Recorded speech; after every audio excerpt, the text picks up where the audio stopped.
Si AJ Raval, 22 taong gulang, ay naglilino na walang katotohanan ng mga usap-usapang siya raw ay buntis at ang ama ay ang kanyang nobyo na si Alger Abrenica, 33 taong gulang. Binanggit niya na hindi ito nangyari at tapos na siya sa mga pagdadaing na iyon. Nilinaw din ni Jeric Raval, ang ama ni AJ, na mali ang mga espekulasyon. Sa kanyang pahayag, sinabi ni AJ na naiintindihan niya ang mga batikos ngunit umapela siya na huwag nang gumamit ng masasakit na salita.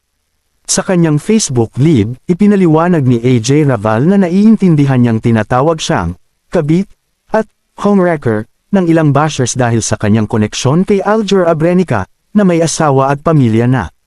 Bilang depensa sa sarili, ipinahayag ni AJ na hiwalay na sina Alger at Kylie Padilla bago sila naging malapit na magkaibigan ni Alger. Sinabi rin ni AJ na noong 2021 pa, bago pa magkahiwalay si Alger at Kylie,